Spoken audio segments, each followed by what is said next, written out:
Boa tarde, Nicole. Boa tarde a todos que a partir deste momento passam a nos acompanhar. Nós estamos com esse caso, Nicole, extremamente estarrecedor. Uma criança de 9 anos de idade, vítima de violência sexual, crime esse praticado pelo próprio padrasto. Um criminoso de 23 anos de idade, venezuelano, que foi localizado e preso pelas equipes da Seção de Atendimento à Mulher, com apoio das equipes da Seção de Investigações aqui da 4ª DP. Os trabalhos, as investigações estão sobre a presidência do Dr. Marcos, que vai conversar com a gente aqui sobre esse caso que chamou muita atenção, né, diante de tamanha covardia praticada contra essa menor.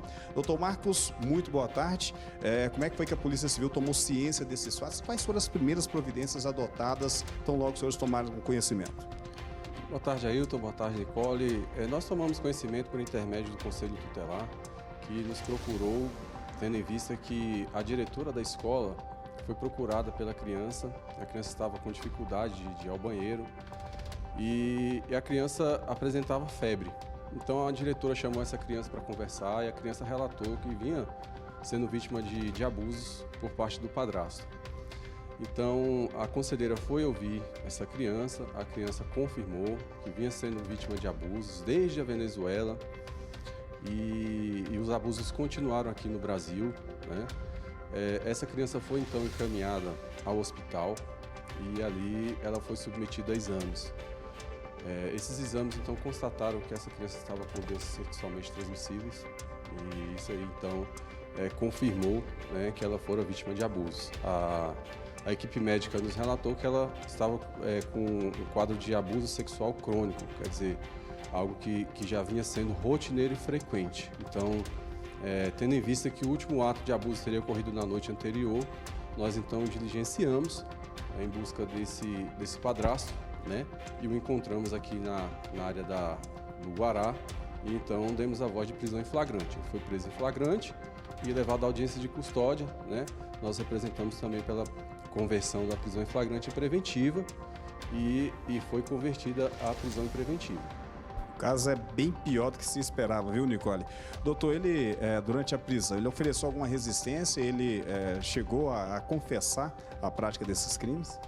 Não, ele negou, né, no interrogatório, mas ele ficou bem tranquilo, não demonstrou qualquer surpresa, né? Ele não demonstrou qualquer reação de indignação, mas ele contou uma história que a criança teria sido influenciada pela cunhada dele, porque ele teria rejeitado essa cunhada lá em Roraima ainda, quando eles moravam lá. E aí então ele teria rejeitado essa cunhada e ela ficou influenciando a criança para inventar essa história. Agora, com essa prisão, as investigações vão continuar, doutor?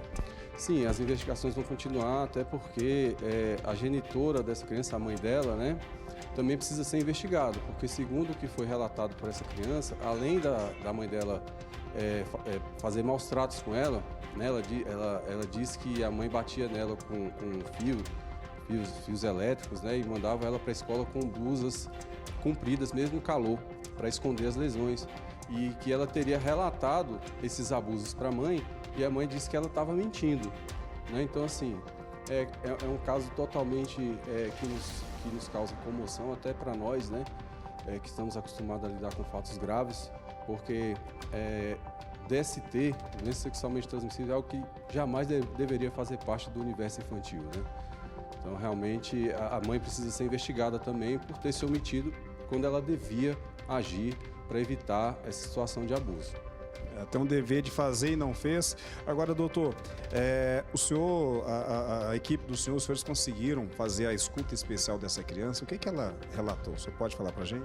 Sim, no dia seguinte à prisão, nós fizemos a escuta especial, né? O depoimento especial, que é feito com todo o procedimento, tem um protocolo próprio para fazer o depoimento de criança. Mas assim, o que acontece? Tendo em vista que ela estava internada no hospital e ela estava acompanhada pela mãe, e a mãe já estava sabendo que o padrasto, o companheiro dela, estava preso,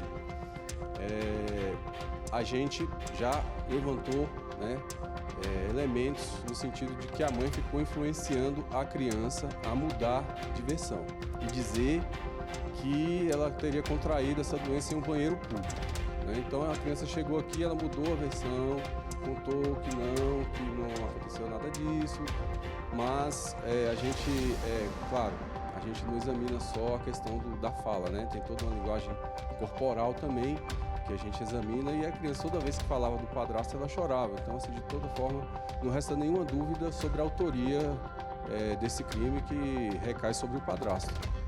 Então os senhores têm provas bem contundentes aí com relação à materialidade desse crime, né, doutor? Isso, a materialidade e a autoria também, né?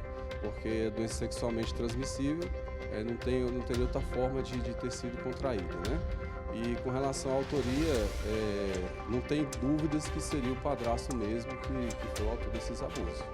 Doutor, é de conhecimento há quanto tempo eles estão juntos, há quanto tempo esse padrasto convive com essa criança, para a gente ter uma dimensão de período que ela vinha sofrendo esse tipo de violência? Sim, eles já têm, esse casal, eles têm filhos em comum, né? Ela está grávida dele, inclusive, e eles já estavam juntos desde a Venezuela. Eles vieram para cá no final do ano passado, então já estão alguns anos juntos aí, e vieram aqui para o Brasil no final do ano passado, e desde então estão acontecendo esses abusos. E tem filhos aí pequenos também, de 4 anos, filho pequeno de 2 anos também. Grávida. E está grávida. Agora, o fato deles serem venezuelanos, isso não interfere em nada na investigação, né, doutor? Não interfere em nada, porque os fatos foram praticados no território nacional, a lei a ser aplicada é a lei brasileira, né? Não tem nada diferente do que a gente possa fazer a aplicação a um cidadão brasileiro.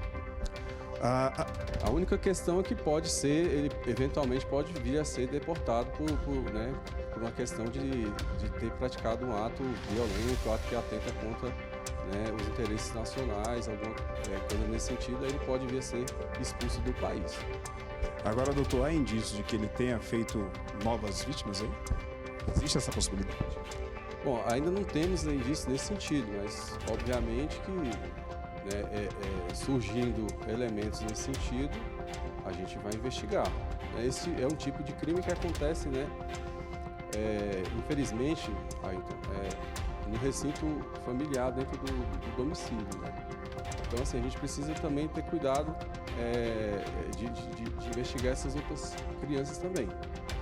Agora, chama a atenção, doutor, o fato com que a direção da escola e o conselho tutelar agiram tão logo descobriram essa situação. Sim. Foi uma atuação muito positiva e pronta, imediata, né? Tiveram a escuta ativa, tiveram toda a atenção, e o conselho tutelar o tempo todo acompanhando essa criança, até esse momento, inclusive, está prestando toda a assistência e vai acompanhar de perto essa criança, né? Inclusive, se for necessário, a conselheira falou para nós que já conseguiu um abrigo, caso seja necessário abrigar essa criança em uma instituição, será abrigada.